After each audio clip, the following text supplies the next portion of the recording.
Hey, welcome everybody. This is Suze Maclaine Pont from the Suze Maclaine Pont Show, and welcome to the Spanglish World Networks on Zingo TV channel 250 and 251. Please remember to download both the Zingo TV app on the respective app stores on iOS and Android devices. And while you download, make sure to rate and leave a comment. The app is free. Zingo TV is also available on Google Chromecast, Amazon Fire and Fire TV sticks, Roku and Roku sticks, also on all smart TVs 2016 forward. So, welcome.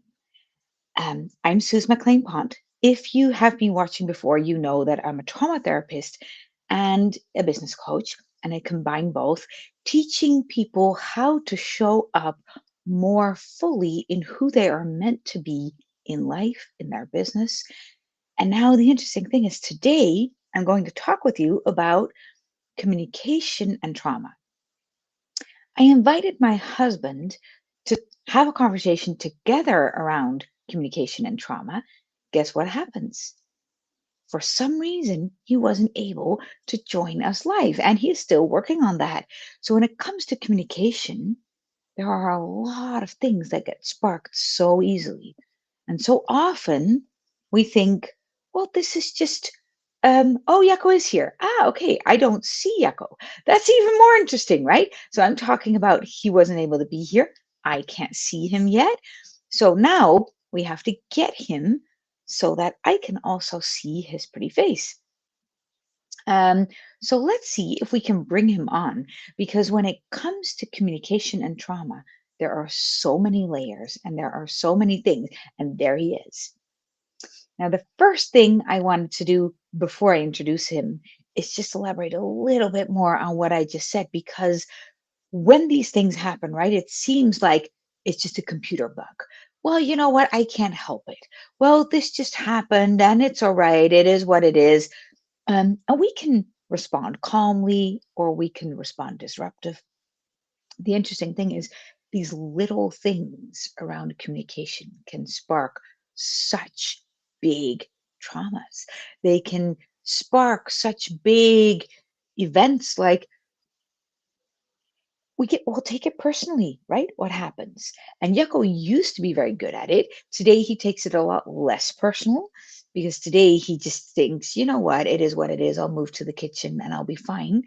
But a few years ago, he would make this around him being that way. So we've learned a lot when it comes to communication. And over the course of the next 50 minutes, 45 minutes now, I think, we're going to talk about these layers. We have not prepared this. You're just going to listen to Jakko and me talking about communication, how that sparks trauma. First, let's introduce Jakko. Jakko is my husband. He's my business partner. We work together. We're actually in the same house now, but I'm sitting in one room. He's sitting in the kitchen due to all kinds of communication problems that he had. Jakko, welcome here. Share a little Hi. bit about yourself. Yeah. So I'm busy with the. So yeah. Okay.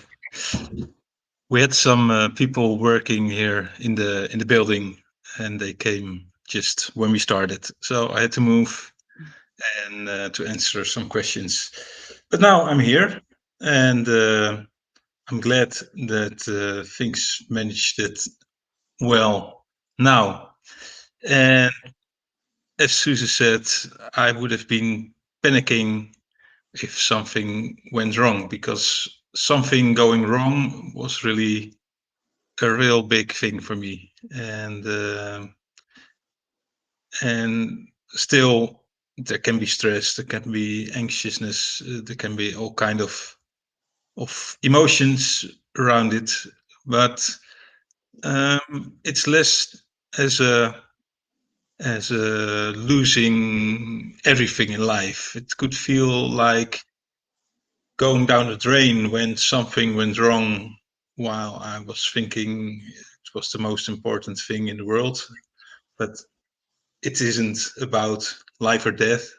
It's just some technical problems to be solved. So I guess I made a quite a journey to come here, that I'm more relaxed about things going as they go. I see that the light is still not burning, so that I'm in the dark spot here. But so in a moment I will fix that. If you just change your face viewing the window, it's fixed. That's all you need to do. Just sit in my chair at the kitchen table, and then you'll be fine. Yeah. It's just get the sunlight on your face. Okay. It's actually really interesting if we look at it, right? Because let's dive a little bit into things happening the way they just did, because it can so often seem like if I just fix this and that, if I just fix these two things, then everything is perfect and then I'm fine. But when it comes to communication, we need to be fine before we fix the thing. Now, this is a very, very subtle layer, because now we're just talking about a little thing, right? A little thing around um, if I have these things in place, then I'm fine, around technology and showing up on a podcast. But we can make all of our life into a stack of things where we will let the stack of things decide how we feel. And communication can be the same thing. If the communication flows well, then I will feel fine. But if the other person gets triggered or angry or responds or whatever, we will allow our own emotions to be determined by what the other person is feeling, instead of bringing our beautiful emotions into the conversation. Now, the interesting thing is, this is an easy thing, right? We can talk about, yeah, we need to have a better attitude or a better mindset. The problem with trauma is that it's not about your mindset or your attitude. It's about a sudden nervous system overwhelm that starts to overtake you, that you feel you cannot do anything about. And it doesn't feel like a mindset fuck up. It feels like, this is who I am. This is who I'm made of. I can't help this. This is not something I'm in control of. And that's very different from your mindset.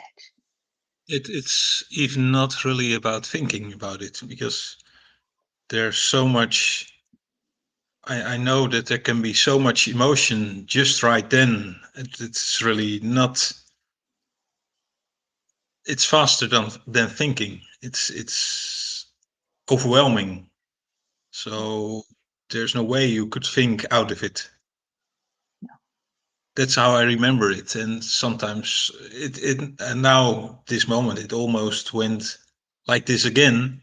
So there is some more space in me to allow these emotions, and to see that they're not that serious. So, and that's funny. I was listening to a podcast about Stoic philosophy, and that's really about mindset. So if For our you listeners, could you name an example of a Stoic? Seneca or Marcus Aurelius. Okay. Yeah.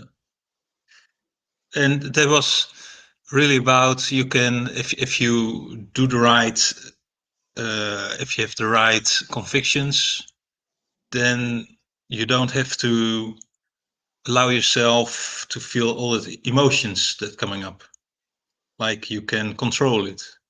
Ah, And that's real different from knowing that it's part of your body,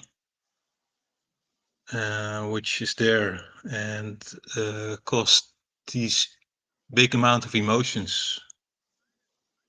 it's interesting, because in a this is exactly where we're hitting the point of the difference between mindset and trauma, Yep. between a belief problem, which we can easily fix on a mindset level, and there's space for that too, or a trauma overtaking us.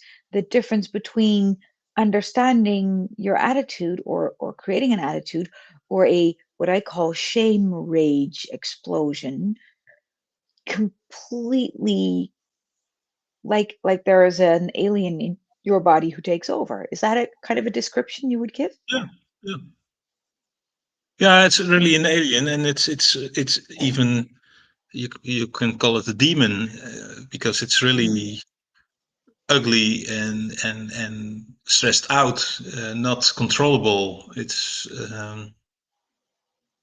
Yeah. yeah, And that makes us even more ashamed of the yeah, situation because our mind is not asleep at that point. So our mind will say, get a grip on yourself. What's happening? And you can't, and you don't know what to do. And then there's this suppression of your energy and there's shame about who you are. And I can remember when I had these kinds of things, and I had other things. I didn't necessarily have this going on a lot because I just cut myself off of communicating with people, and I did everything alone.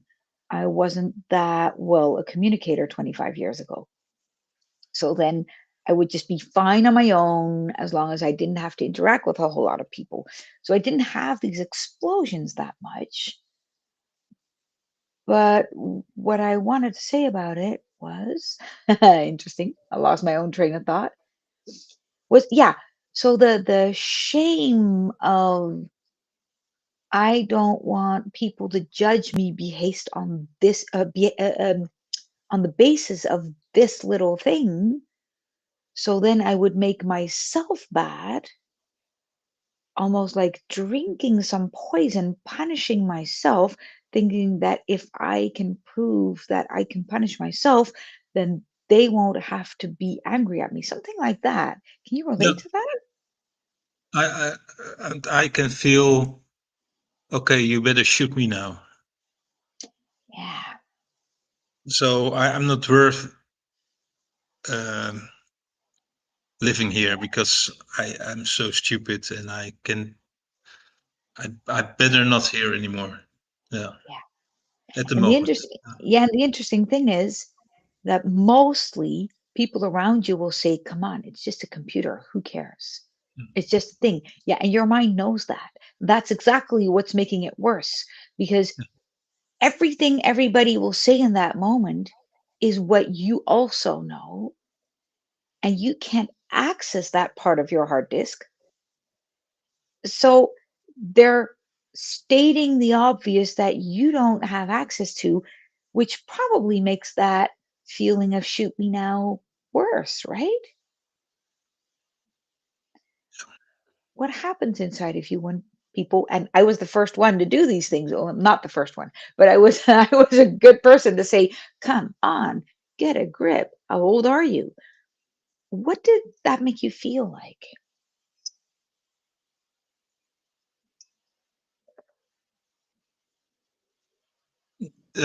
Yeah, it's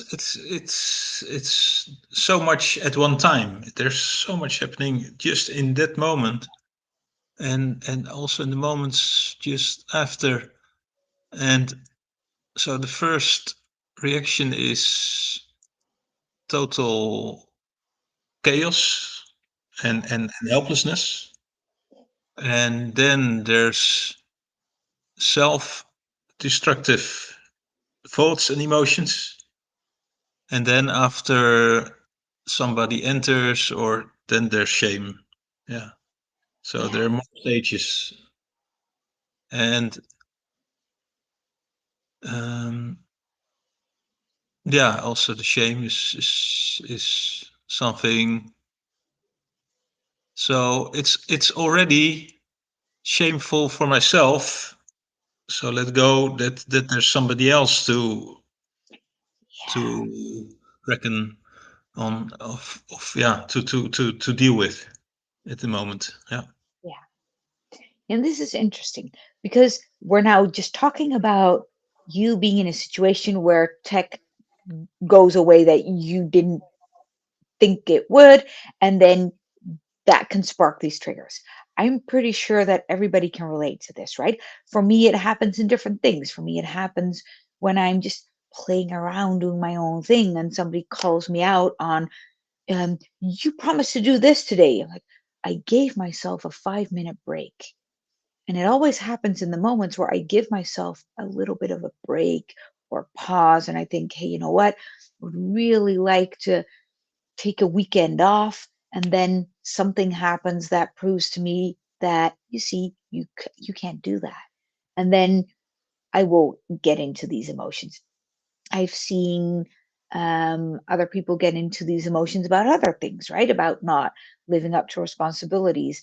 A dear friend of mine gets in this state if she forgot to buy groceries. The interesting thing is, if we look at the list of solutions, really simple, guys, go out for dinner that evening. Um, just tell somebody, hey, I'm so sorry, I forgot about you. I'll get back to you on Monday. It's not about the solutions. It's never about these solutions. And we'll get into other examples in a moment as well, because this is just one layer of communication around trauma, right?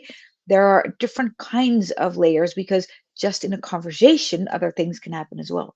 The interesting thing is what I want to distill right now is that communication is hard enough as it is. But when it's triggering overwhelm to a degree that it grows outside of your window of tolerance, and I want the listeners to look at the window of tolerance like a barometer setting, right? A barometer, I mean a thermostat setting. So we have a thermostat in our home, right? And this is the thermostat setting. And when the temperature goes up over the upper barrier, it starts to cool down. And when it goes underneath the lowest barrier, it starts to heat up. And a thermostat operates within these two barriers. But when it's broken, it either continues to heat or it never starts heating. When it comes to trauma, we have also a window of tolerance. And if we stay in that window of tolerance, we'll be fine. Now, most of us are very good at saying, these are my boundaries. I need to stay within these boundaries.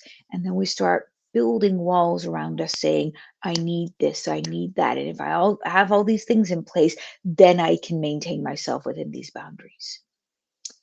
And I would say, I didn't study this, but I would say for 80% of our time, or maybe 90%, depends a little bit on who you are, we can create a life within those boundaries. Those boundaries are often a certain layer of our bank account, a certain level of living, a certain amount of food on the table, understanding what our relationship is going to be like, a certain amount of predictability. Nothing wrong with it. It keeps us within these boundaries.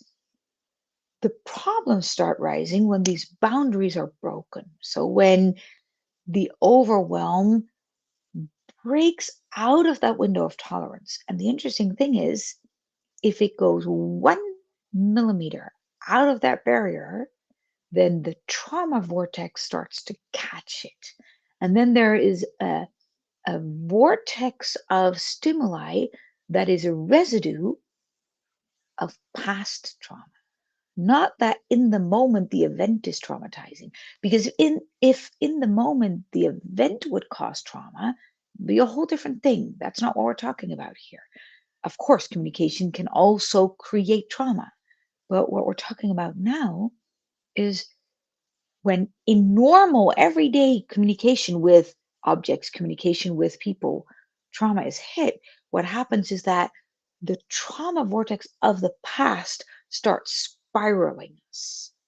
And that is a force that we need to work with. And we can't say, you're bad, you shouldn't have done it, because we can't help it. What needs to happen in that moment is that we need to create a bigger window of tolerance, but we can't do that in that moment if we don't know how. What would you say? Can you relate to this? That what I just explained?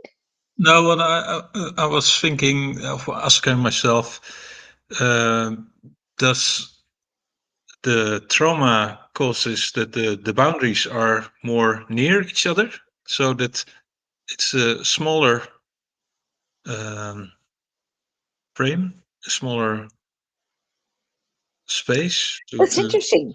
That's interesting. I'm not qualified to answer that question, but I will.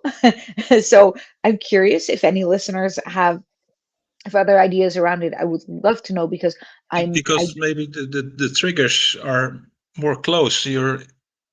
Because well, there's being two triggered. things. Hmm. There's two things. We have you could also see it like a channel, right? Like a rain pipe. Now, Mhm. if the rain pipe has really thick walls, we'll be fine. So if we've built really thick walls around our heart, we could perfectly stay within those boundaries easily. There's a problem with that too. We'll talk about that in a minute. Remind me if I forget.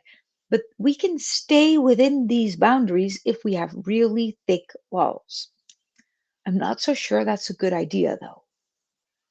The problem with early childhood trauma specifically, but also with PTSD caused by war or caused by rape or caused by abuse or caused by anything of a shock or even a car accident, right?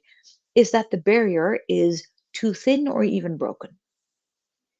So in that case, we call ourselves overly sensitive, meaning that I don't know what to do if I hit that barrier. So then we say, I'm overly sensitive or I'm highly sensitive. I think everybody is highly sensitive. Now, if there is a break in the barrier, we will continuously, life will almost instantly loop us out of that window of tolerance. Because if there is a break in the barrier, a falling leaf or a harsh sound will get us there.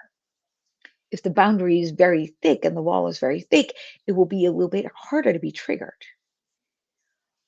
Both are problematic though, because if we want to live life from a place of expectation and a place of beauty and wonder and awe, and if we want to have the full experience of who we are meant to be and who we could be in this life, then we need to let go of all the images of what feels safe. Now, if you were listening to this, you can see my hands. I'm making the bunny ear quotation marks right now with my hands. So, in order to feel safe, in order to live fully, we can't always brace ourselves trying to feel safe while we're living because life is to a certain degree one damn thing after the other. But trauma is the same damn thing every single time all over again. Now, if we want the full beauty of life, we need to let go of our expectations of it because we want to continuously explore, taste, see. By the way, a lot of people tell me, no, I'm not like that. I like stability. I like safety. I get that. We all like a little bit of stability and safety. We need a safe boundary within which we want to explore. But if somebody really only wants the same thing every single time, then we're also saying no to the experience of life.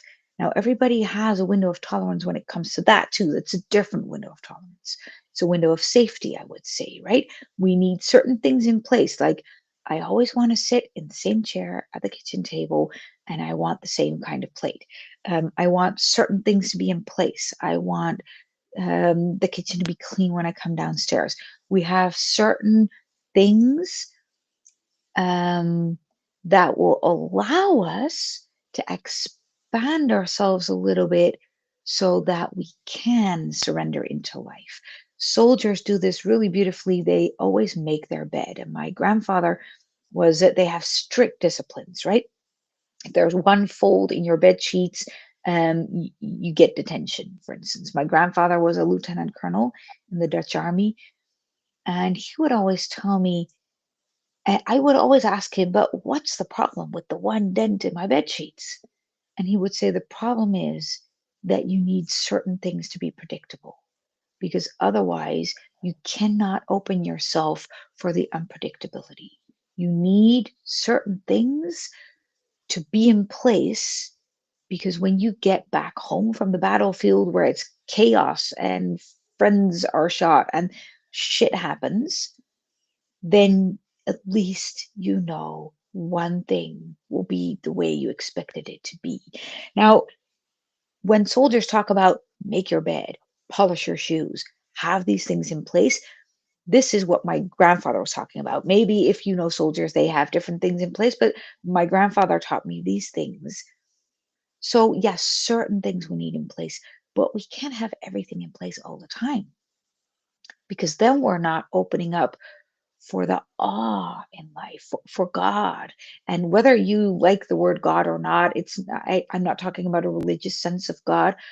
Well, maybe I'm not talking about a church religious, organized religion sense of God. I'm talking about a sense of the divine from a place of the wonder of life that we're here to explore, that we're here to understand, that we're here to investigate. What does it mean for me? And we need Uh, both. Go I've ahead. got a question about the window of Yeah, tolerance because the image that you made for me, I have a question about this because I guess as long as we are in between, in the not hitting a boundary, it looks like we have ability to use our neocortex to think yeah, about things and to have all kind of beliefs and but as soon as you hit the boundary that there is going to be emotions involved yeah. And friction. and Yeah, if those are too much then we even go to our um, our really primary system. true, true. So that's actually a really beautiful way of saying it. So both we need safety so that we can explore, so that we can always fall back. But if we created too thick walls on that channel, Then there's no then there's emotional. no room to explore either.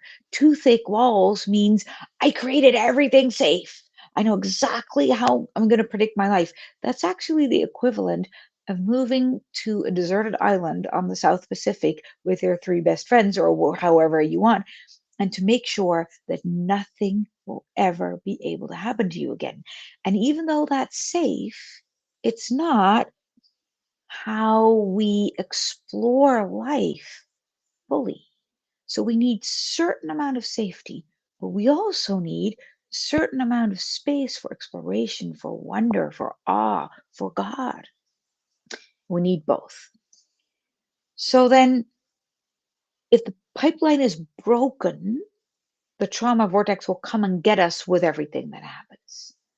But if the pipe is too thick or the pipeline is too narrow, we also don't have a room for exploration. Most mindset trainings, even though they're beautiful, go about exploring the limits within the pipe or trying to fix the brokenness of the pipe. But what in reality we need to do is we need to create a different pipe. We need to create resources inside of ourselves, a different foundation inside of ourselves. I'm going to say that again, not outside of ourselves, but inside of our system, so that our window of tolerance changes dramatically, so that we're able to deal um, with such a deep level of emotions that the trauma vortex will have less of a pull. And when you explained in a few minutes ago, around a few years ago, that a broken tech system would get you in that trauma vortex and you couldn't respond differently. And it felt like, well, this is who I am. This is not who I want to be. Um, and you got in that whole ramification, and every single person on this planet knows what that feels like in a different scenario, maybe, but we all know it. What you created over the years now is that you can still feel the trauma pull, but your foundation is in such a different place that it will not make you chop my head off or shoot yourself in the foot. Does that make sense? Hmm. Yeah, I know that it's still there. And one thing is that at least I don't judge myself anymore so much for doing Yeah. something wrong, or something is going wrong. I'm too late, or I'm not doing what would be expected in the situation, and just be with it, and know that that's also part of life, my life, or life in general, and that's so that even there are those emotions as rage or stress or fear, that I don't have to disappear fully. Yeah, and the way you just put it, I love, because you said it's part of life, but you used to say this is part of me. Mhm. So you shifted from this is who I am, and I need to defend myself because I need to understand this is who I am and I need to deal with this. And now it's part of life. And it's no longer part of Jakko who messes up. It's Yeah. part of life, and life can be hard. Yeah, and I know that as a child, I'm certain I felt like making mistakes in front of my parents could be really dangerous. So I think the difference is that um, the emotions are the same, and even the stress is the same, but I'm sure I'm not in danger anymore. So Yeah. there's But the interesting thing is, it's not just that you are sure, because I'm pretty sure you were not in danger 20 years ago as well, but your body knows it's not in danger. That's the big difference. mm, yeah. It's interesting. That brings me to a conversation that I'm having a lot with people who say, yeah, I know what I should be doing. I know what I should be saying. I know I'm safe. Well, apparently you don't, because if you fall into a rage explosion caused by trauma, shame rage explosion is what I call it. If you fall into that, then maybe you know the facts, but you don't know them on all levels there is to know. So this is where we can easily get into judgments around, yeah, but I know it. Why can't I be different? Because I know it and I'm not doing it. It's also with to-do lists, right? Yeah, but I know what I should be doing. I know I should call this person. I know I should just say these things, and I'm not doing it. So you see, proof that I'm stupid, or proof that I'm lazy, or we call it procrastination, or we call it a pattern that we need to fix. The problem is that we don't know. There's only a small part of us that knows. Mm. But It's if we it's would, it's it's the cognitive thing, but yes, that switches off as soon as there's something yeah. triggered. Yeah. And it's helpful to realize that apparently there is a level that we know something else. Apparently, there is a level still active inside of us where we know that we're not safe. Now, that might not be true in the moment, but acknowledging, wow, there's a level inside of me that knows it's not safe right now is actually step one. Because if we start to bully ourselves, this is why, by the way, why we can't get out of trauma on our own, because the system is producing the problem, not the environment. Your computer is not bullying you, even though you might think I'm sure that. it is. Exactly. Your computer is not personally against you, or the other person is often not personally against us. And we might know that, but by acknowledging, ah, my system is producing these emotions right now. So my mind, who's producing it, can never be the thing that will get me out of here, is actually why we need help when it comes to trauma. We cannot fix our nervous system with the nervous system that is creating the problem. On the other hand, and this is why it's so complicated, what Jakko is describing is a system that has been trained to be made wrong in connection with other people. So it happens in connection. Connection is the only thing that can get you through because your system is causing the problem and your system is shutting out everybody because it feels endangered by other people. How did you open up to letting other people in?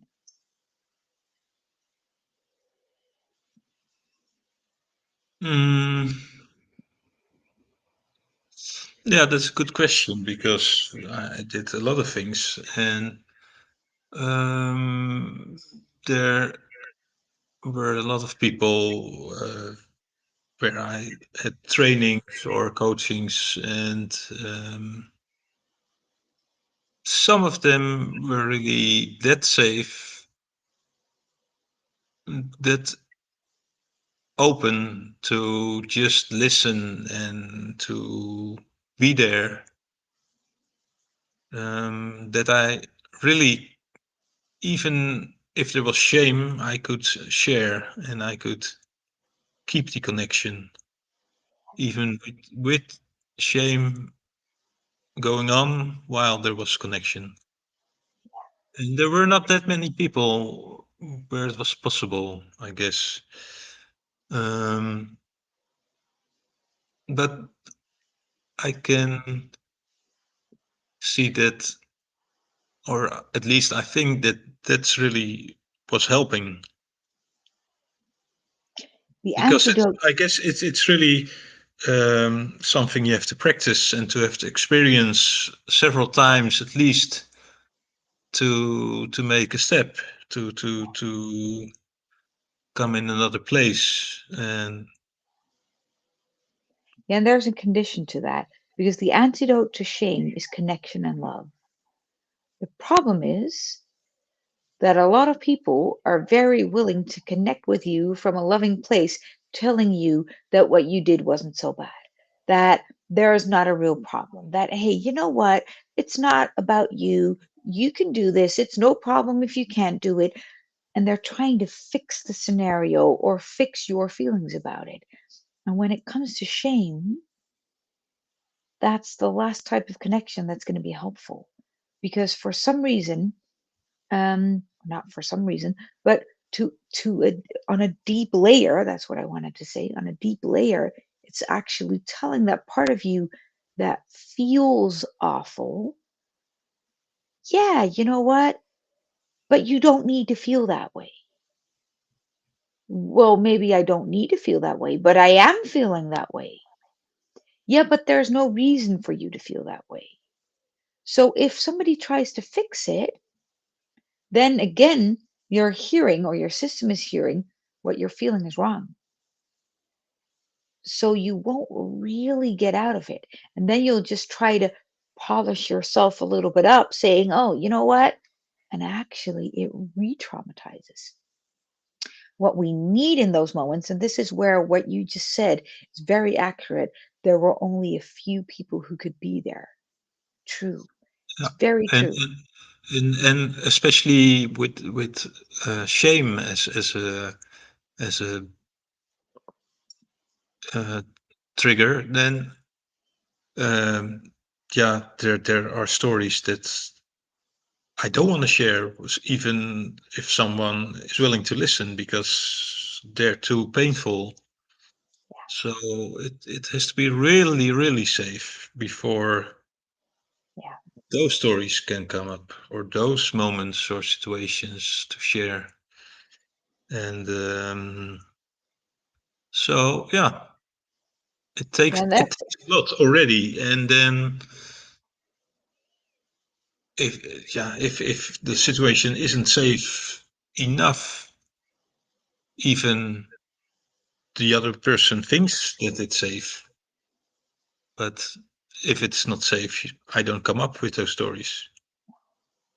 And maybe in more in general, if I would share them, people would say, oh, but that isn't that bad, that this is not really a big thing.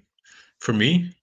But yeah, for me it is. And so it's really opening up to somebody is already a big step. But then with really the most shameful things, it's And it's interesting because it's not about the story or about the content.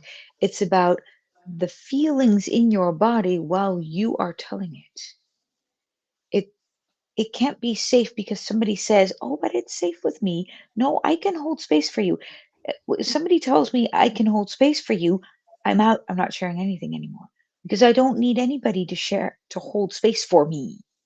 I need somebody to be in a completely undefended state where they can manage their own emotions no matter what it's triggering in them, without any intention of holding space, without any intention of anything needing to happen, without any idea, because maybe they won't be able to hold it, or maybe they won't understand what I'm talking about, or maybe they can't relate to the severity of what I'm feeling. Um, but if so, the safety doesn't come from somebody deciding it's going to be safe. It comes from our nervous system understanding that it's safe, our nervous system understanding that we're safe to take care of us instead of to take care of other people's nervous system around us. Am I making sense?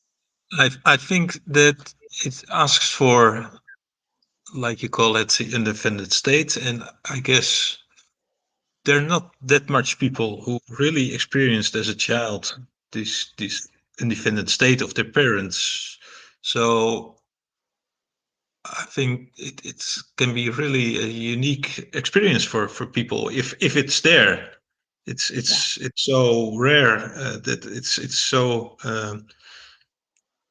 If I just hear stories or see situations, and I see how children cannot really um, be certain that the parent is coming just from love and not minding other things at the same time, or really be open, or don't want to manipulate in a way, or yeah.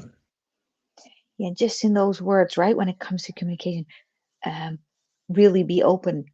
And then the question is, open to what even, right? Because it's not to be open to listen to the child, it's to be open to deal with anything that triggers inside of them. Can they be open to feel whatever they're feeling and taking care of that? It is open to being in the present moment, not knowing what that will ask from us. It's interesting because there's a story that comes to mind. I was just preparing, we're having a trauma seminar this week here.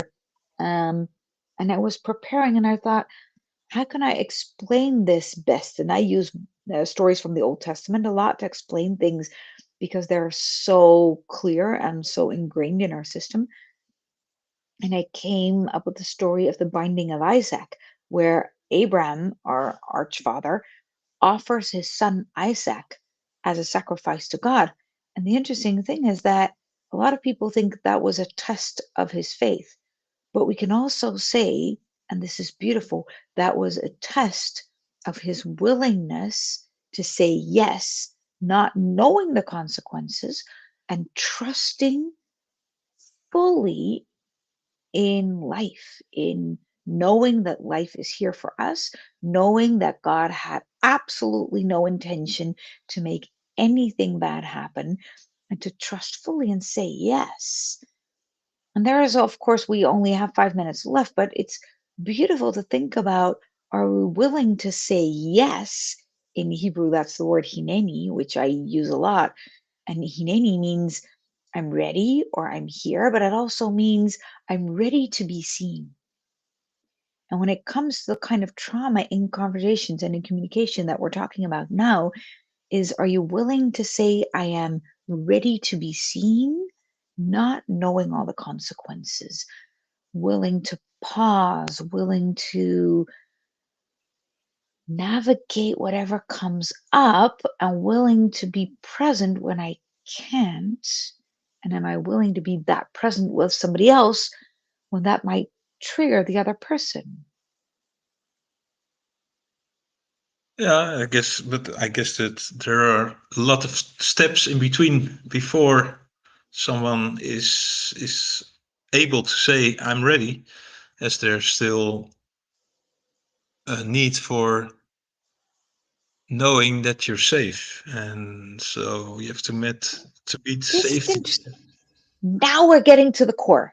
I think we have 4 minutes left. Now we're getting to the core because this is what we often say in society, where we say, but I need to be ready before I can take action. I need to understand how safe I am before I can do something. And in any means, trusting the safety that you already have. It means trusting that there is safety inside of you and using that, and not waiting for something bigger to be there before you say yes, but trusting your yes, knowing that it will create deeper levels of safety, or saying yes to the safety that you already feel. So shifting from focusing on, I need bigger safety, I need to create certainty outside of us, trusting the certainty that you have. Does that make sense? Yeah, but if I look to my own development, I can see that now I can consider it